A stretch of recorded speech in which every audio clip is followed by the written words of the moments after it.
Μπαμπούλη, τι να κάναμε σήμερα? Για πες. Μήπως να πηγαίναμε καμιά βόλτα μαζί? Καλή ιδέα. Λες να πάμε καμιά Λάρισα. Έχουμε καιρό να πάμε. Ετοιμάζομαι κιόλας.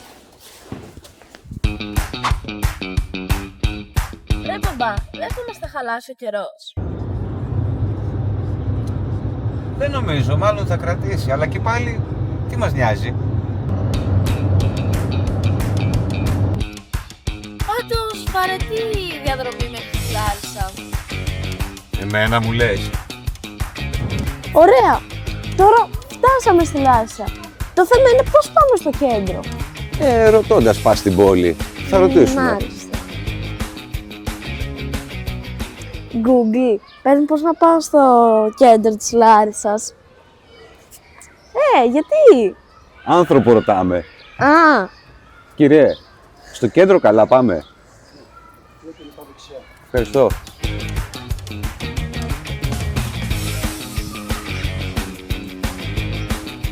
Οπότε, για να δούμε ποιος θα φτάσει πιο γρήγορα, ξεκινάω εγώ όπως ξέρω, πάρε και εσύ το GPS και τα λέμε στην πλατεία στα δικαστήρια. ωραία. Εντάξει, Ναι.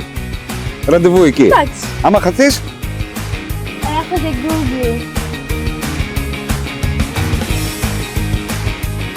Στον επόμενο δρόμο στρίψτε αριστερά. Ρε Google, καλά πάω. Σε 100 μέτρα συνεχίστε ευθεία. Ρε Google, χάθηκα. Κοίτα μην έχω μια καρδίτσα τώρα. Μάλλον χάθηκες. Πήγαινε στην προηγούμενη στροφή και στρίψε δεξιά. ρε Αγαμέμνον, πού είσαι? Έρχομαι ρε μπαμπά τώρα, δηλαδή πού θα είμαι. Άντε, επιτέλους. Καλά, Καρδίτσα ήσουν. πήγαινες. Ναι. Να Αυτό σε- το πράγμα δεν κάνει. Να σε δουλειά. πάρει με την Google. Πάμε. Πάμε.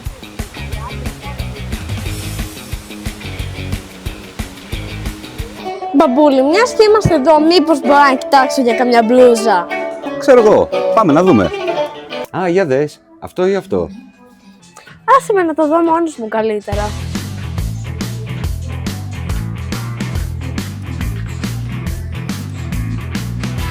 Διάλεξα κανένα δυο ρουχάκια, εντάξει, αυτά είναι. Ωραία πραγματάκια διάλεξες όμως. Σου άρεσαν? Ναι, πολύ ωραία. Άντε με γεια ρε. Ευχαριστώ. Και τώρα μπαμπούλη, άμα θες σε κενό και έναν καφέ. Ένας καφές Και μου τέτοια ώρα είναι ό,τι πρέπει. Συμφωνώ. Ωραία. Πάμε. Πάμε. Λοιπόν, μπαμπά, πάρε εσύ τον καφέ Ευχαριστώ πολύ. και εγώ πήρα έναν χυμό μπανάνα βύσσινο και πήρα και μάκαρονς. Αυτά δεν έχω ξαναδοκιμάσει.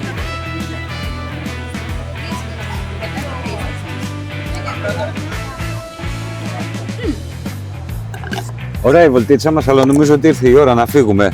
Ναι, όντως. Ωραία ήτανε. Να κανονίσουμε να ξαναέρθουμε, αλλά να μείνουμε περισσότερη ώρα. Όντως σήμερα ήταν πολύ λίγο. Μήπως να κανονίζαμε να ερχόμασταν λες και με τη μαμά. Εντάξει, να κανονίσουμε, αλλά ωραιότερο παρά δεν είμαστε. Ναι. Και τώρα Αν το αυτοκίνητο πού θα το βρούμε? Θα βάλει GPS. Όχι, με τον δικό σου τρόπο.